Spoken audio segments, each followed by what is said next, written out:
zina dan sebagainya, itu maksiat. Berarti sholatnya masih belum tepat.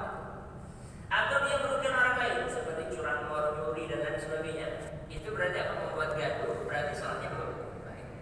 Makanya Nabi selalu mengatakan, kenapa sholat ini ya dianggap ini adalah penting? Karena sholat itu adalah tiang. Jadi makanya ada salah satu hadis mengatakan, jika ada orang ingin taubat, bingung dia jalannya, bingung mau apa yang dilakukan, maka perbaikilah sholat. Perbaikilah sholat. Makanya semua sahabat itu kalau jalan dengan Nabi tanya, ya Rasulullah, amal apa yang paling utama? Nabi mengatakan as-sholat ala waktiha. Yang pertama sholat tepat. Sholat tepat. Jadi sholat ini sangat penting sekali. Sholat sangat penting sekali. Ya. Makanya dulu para sahabat, para tabi'in, para ulama itu pasti menjaga sholat. Pasti menjaga sholat. Kecuali Imam Malik, kalau saya membaca sirah para sahabat, Isya zaman dulu, Isya kalau zaman dulu itu banyak yang diakhirkan. Kenapa? Karena sekalian tahajud. Sekalian tahajud. Maka nanti ada bab dalam fikih bagaimana hukumnya sholat diakhirkan sholat Isya. Jumhur ulama fikih mengatakan itu afdal, lebih utama. Makanya tidak boleh kita ini boleh sholat diakhirkan selama tidak tidur dulu. Zikir, baca, ini boleh. Enggak kita katakan sampai malam ini 14. Itu boleh. Tapi kalau di awal tidur makruh. Kalau tidur makruh, kecuali kalau ketiduran, beda. Kecuali kalau ketiduran. Kenapa? Karena dulu para sahabat ya, banyak yang mengakhirkan. Kenapa? Langsung tahajud. Makanya dulu kenapa witir selalu tengah malam? Karena Nabi setelah Isya witir langsung tahajud sampai subuh. Nah kalau mau ikut Nabi gitu, jadi kita nanti witir Isya jam 12 Isya langsung witir tahajud sekalian langsung sahur. Itu dulu. Makanya nanti dalam mazhab Syafi'i ya tetap diutamakan di awal waktu. Karena kita nggak bisa kalau kita akhirkan nggak sholat, ya kan gitu. Nah, itu saja. Nanti ada di sini bagaimana mengakhirkan. Maka dikatakan nanti pasti akan banyak pertanyaan. Bagaimana kalau dulu tidak pernah sholat misalnya, baru tobat sekarang, setahun, 2 tahun baru tobat, dan gitu. Dulu lama tidak pernah sholat. Yang pertama, tobat dan nasuha. Tidak perlu ulang lagi, tidak pernah sholat. Dosa besar. Orang yang tidak pernah sholat dosa besar. Maka dikatakan masalah kafir sama. Kau hendaknya punya muslim. Nanti ada neraka khusus yang orang tidak mau sholat, namanya sabar. Kenapa tidak sholat? Kenapa kamu di sini? Karena kami tidak sholat. Karena kami tidak sholat. Makanya yang pertama tobat dan nasuha. Yang kedua, memperbanyak sholat sunnah. Sholat sunnahnya dimaksimalkan. Ada hadis riwayat Abu Dawud dan Imam Al-Hakim disahihkan oleh Hakim. Dikatakan oleh Rasulullah SAW, hadis qudsi. Nanti ketika di akhirat, ketika di yaumil mizan timbangan, di zaman timbangan itu, Allah mengatakan, "Unzur ila hadza abdi hal sholatu tamma am la." Tengok sholatnya fulan, sholatnya sempurna atau tidak? Kalau sholat wajibnya sempurna, maka masukkan dia ke surga. Kemudian malaikat tanya, kalau sholatnya tidak sempurna bagaimana? Allah mengatakan kalau sholatnya tidak sempurna, unzur ila tatawwuha. Lihat sholat sunnahnya. Jadi kalau pernah meninggalkan sholat lamunian itu perbanyak. Jadi sholat qobliyah ba'diyah yang tingkatkan, dimaksimalkan Pak. Qobliyah zuhur 4 dimaksimalkan, ba'diyah zuhur 4 dimaksimalkan, qobliyah asar 4 dimaksimalkan, qobliyah maghrib dimaksimalkan, ba'diyah maghrib dimaksimalkan, qobliyah isya dimaksimalkan, ba'diyah isya dimaksimalkan, qobliyah subuh dimaksimalkan. Ditambah duha, ditambah tahajud, tambah yang lain. Itu bagi yang dulu sering meninggalkan. Yang ketiga, para ulama mengatakan biqadha. Bagaimana Ustaz kalau lupa semampunya? Aku nggak tahu. Andai kata kalau kita mengqadha nggak sampai umur, Allah sudah tahu. Makanya dianjurkan. Maka Syekh Ali Jum'ah itu pernah mengatakan, membaca doa Allahumma innaka 'afuwwun tuhibbul 'afwa fa'fu anni atau fa'fu anna, kalau banyak orang itu bukan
Nanti kita bahas masalah fikih.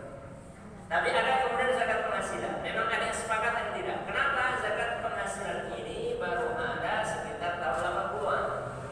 Dulu ini berawal dari salah satu disertasi Syekh Yusuf Al-Qaradawi. Waktu itu dalam disertasi beliau mengatakan bagaimana potensi zakat untuk menanggulangi kemiskinan. Berawal dari sini. Makanya pengelolaan zakat terbaik. Ya, ini kata Basnas ya. Ini saya waktu itu 2012 dan 2013. Jadi kata Prof. Idin Hafiduddin mengatakan, jadi pengelolaan zakat terbaik itu adalah Sudan. Tapi kenapa kok masih miskin? Karena di Sudan itu gini, satu orang kaya sebenarnya miskin, jadi nggak bisa tercover. Nah, potensi zakat kita di Indonesia ini, potensi zakat kita itu kurang lebih 2.000 triliun. Yang baru diserap itu 20 triliun. Besar sudah potensi zakat.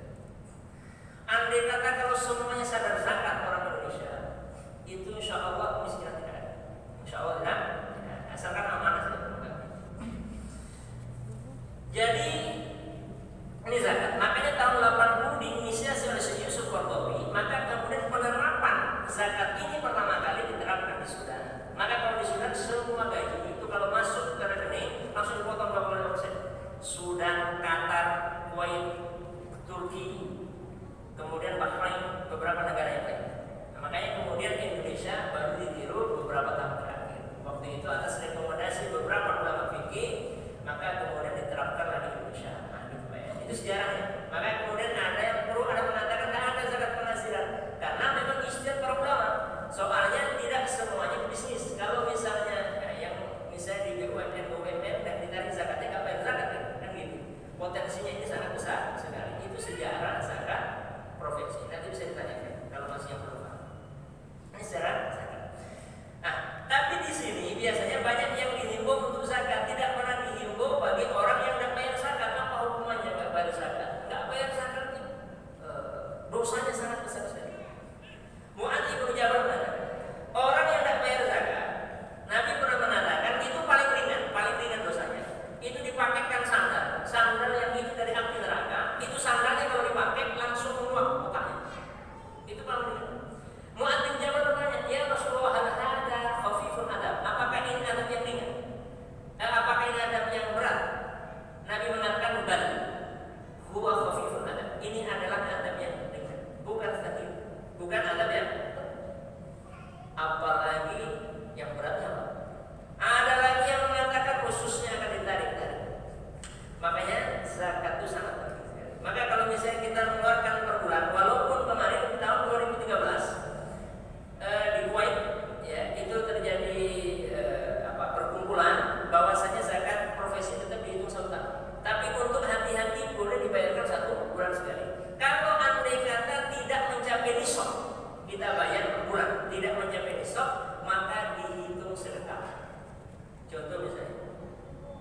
kan 250. Kalau 7 juta itu berapa?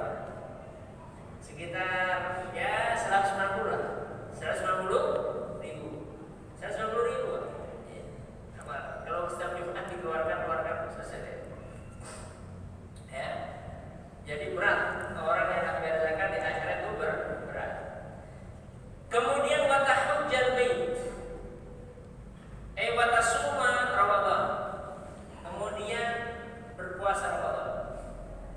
Maka saya sampaikan ada syariat itu yang pernah 4 itu datang sekaligus.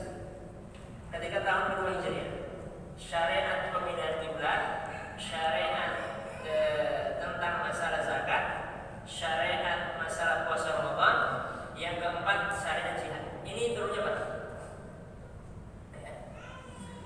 Jadi puasa Ramadan dulu puasa yang diwajibkan dulu itu puasa Ramadan. Kemudian dihapuskan menjadi puasa Asyura. Puasa Asyura dihapuskan menjadi puasa Ramadan. Makanya puasa Ramadan dulu berat. 30 hari berat. Jangankan 30 hari, puasa dari Kamis saja berat. Kenapa tidak? Kalau tidak rame-rame, berat. Makanya kenapa saya sampaikan? Kenapa Nabi mengajarkan tauhid dulu? Saya mau tanya Bapak Ibu sekalian. Kalau orang cinta sama seseorang disuruh masuk surga mau tidak? Mau. Begitupun orang sudah tauhidnya kuat kepada Allah, itu kan tauhidnya seperti itu. Sebelum hijrah ke Madinah nanti dapat banyak perintah, maka tauhidnya dikuatkan. Karena tauhidnya sudah kuat. Nah, kamu sekarang ini pindah kiblat, kamu sekarang ini puasa, kamu sekarang ini apa? Zakat, kamu sekarang ini jihad. Mau. Coba kalau belum ujuk-ujuk mau? Enggak. Kan gitu kan? Jadi ini ya. Maka kemudian disuruh puasa. Kemudian puasa Ramadan ini insya Allah puasa semuanya, nggak usah saya bahas detail. Kemudian yang kelima, wa tahujjal bait in istata'ta ilaihi sabila, dan kemudian berhaji ke Baitullah bagi yang mampu. Bagaimana hukumnya umrah? Umrah itu sunnah hukumnya, bukan wajib. Kalau haji wajib. Maka dikatakan al-umratu tatawwu' wal hajju maktub. Umrah itu sunnah, haji itu wajib. Sekarang ini agak susah Pak. Sekarang ini kita umrah hanya dibatasi 1.000 orang. Ya. Jadi sekarang ini hanya 1.000. Ini pun sekarang dihimbau oleh Imam Muri tidak boleh memberangkatkan karena kemarin info terakhir di sekitar haram ada yang berangkat. Makanya tidak dihimbau. Maka sekarang tidak banyak orang yang berangkat umrah. Haji ini gini. Di dalam ada hadis mengatakan panggilan ada 3. Satu, panggilan kematian, kita tinggalkan itu. Yang kedua, panggilan adat. Yang ketiga, panggilan haji.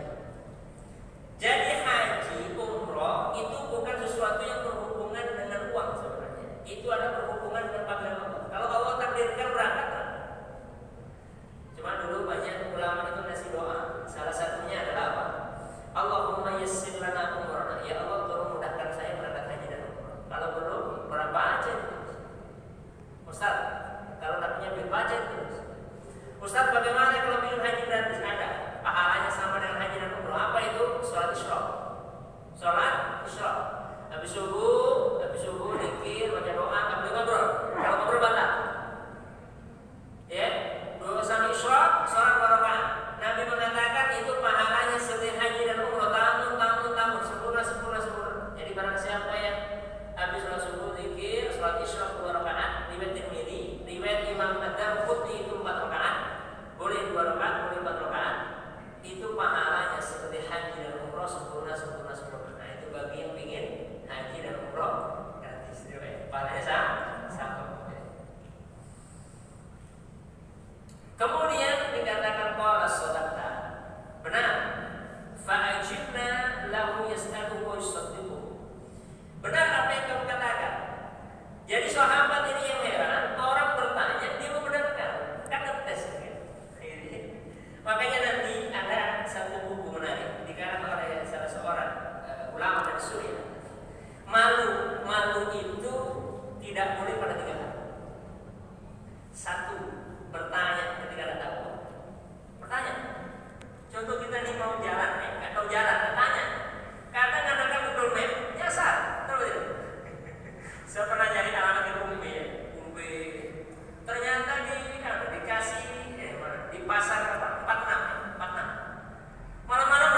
sebelah mana? Mana rumah? Nggak ada rumah. Nggak ada rumah, karena nggak tanya. Alamat saja bisa salah, apalagi masalah agama. Apalagi masalah agama. Kalau salah fatal. Makanya butuh tanya. Yang kedua, tidak boleh malu ketika menyebutkan penyakit. Tidak boleh. Berobat. Maaf, tanya dokter, sakit apa? Tak bisa, sakit sampaikan.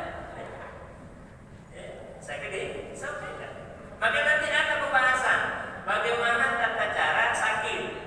Boleh tak misalnya gini, yang banyak pertanyaan, ibu-ibu boleh nggak dokternya laki-laki gitu? Soalnya gini, rata-rata banyak dokter kandungan itu laki-laki, Pak. Kalau dokter penyakit apa, kalau itu perempuan gitu, nah, banyak kan gitu. Bagaimana hukumnya? Nanti dibahas di sini. Para ulama mengatakan boleh kalau misalnya itu udah ada lagi dokter yang lain. Misalnya perempuan di dokter kandungan dicari kandungan kantin, misalnya itu satu. Kalau ada, jadi yang kandungan yang perempuan. Kalau misalnya ada, kemudian bagaimana kalau nggak bisa, misalnya sudah darurat mau melahirkan, bagaimana? Para ulama mengatakan boleh selama dokternya yang mengobati saja, boleh. Karena dulu ada dokter Nabi, itu dua dokter Nabi. Dokter Nabi itu dua. Satu itu beragama,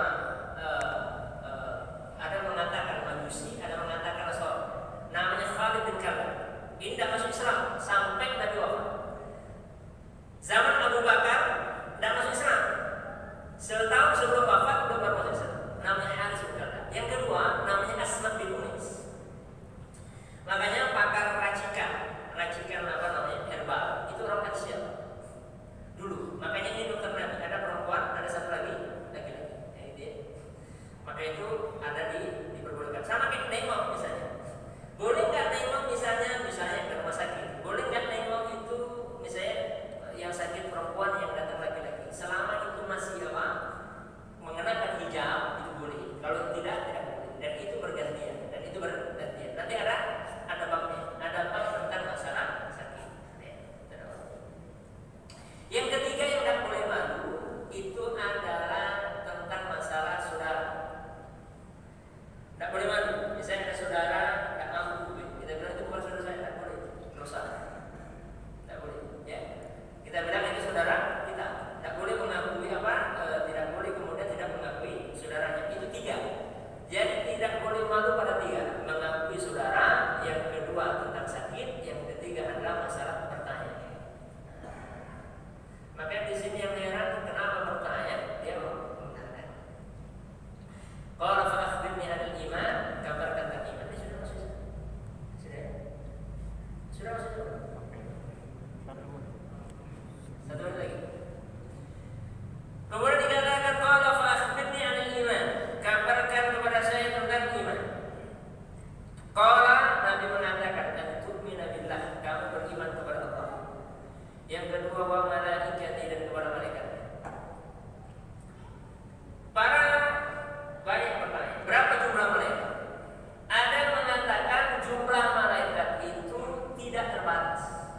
Jumlah malaikat banyak sekali. Tapi yang wajib kita ketahui hanya 10 malaikat yang disebut namanya malaikatul muqarrabin. Disebut namanya malaikatul muqarrabin. Malaikatul muqarrabin itu adalah malaikat yang 10. Kita harus tahu. Ya, insya Allah saya husnudon semuanya hafal. Ya, nama malaikat insya Allah. Wa kutubi. Kemudian beriman kepada kitabnya, baik kitab yang dulu maupun yang sekarang. Dulu Nabi Ibrahim sampai zaman Nabi Daud alaihissalam itu disebut namanya suhuf, lembaran, bukan kitab, suhuf. Maka kalau Al-Quran itu nyebutnya bukan Al-Quran, Al-Quran itu isinya, nyebutnya mushaf, yang betul itu. Tolong ambilkan Al-Quran, itu salah. Yang betul ambilkan mushaf. Karena mushaf itu tumpukan lembaran, itu namanya mushaf. Kalau Quran itu dalamnya isinya itu namanya Al-Quran. Kalau ambilkan Quran, ambilkan isinya, tidak bisa kita ambilkan. Ambilkan mushaf, itu yang benar. Jadi apa? Itu disebut namanya lembaran. Maka kitab yang kita harus akui Zabur, Taurat, Injil, Al-Quran. Kemudian wa rasulihi, kemudian rasul-rasulnya.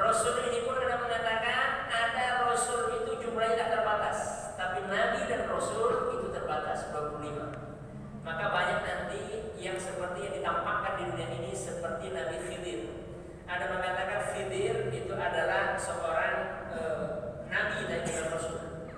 Ada kemudian Luqman Hakim. Luqman Hakim di dalam surat Luqman itu ada mengatakan para ulama tafsir sebagian mengatakan beliau itu adalah seorang nabi, bukan seorang ulama. Ada mengatakan itu adalah bagian dari wali min auliyaillah, bagian dari wali-wali Allah. Makanya Luqman Hakim itu ada di daerah yang mengatakan daerahnya Sudan. Makanya saya nggak tahu ya, saya belum teliti. Ada di Sudan itu nama bukit namanya Jabal Aulia namanya. Jabal, gunung para wali. Saya tanya para orang sana, memang dulu tempatnya para wali. Para wali di situ. Makanya ada di Omdurman itu pertemuan dua muara Nil Abyad dan Nil Azraq. Kalau kita dalam Al-Quran dikatakan Marujal Bahraini Yaltaqiyan. Ada dua sisi laut yang itu berjumpa, yaitu di sana. Kalau kita naik kapal, sampan. Kalau kita di situ muaranya beda, satu ini gini, ya harusnya beda ya. Tidak ketemu ya. Makanya ada Nil putih, ada Nil hijau. Tidak ketemu ya, itu di sana. Maka ada mengatakan Nabi Musa Fir'aun pertama kali itu Sudan, baru kemudian Mesir. Nah, yang ke Mesir itu Ramses yang ke-21. Itu yang Ramses yang paling tinggi. Makanya piramidnya paling besar. Ya, piramidnya paling besar.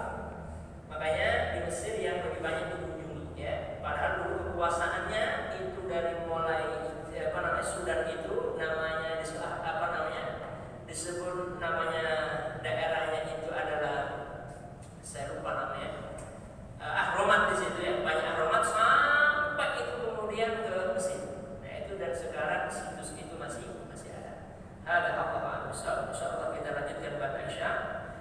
Saya lanjutkan sebentar nanti dan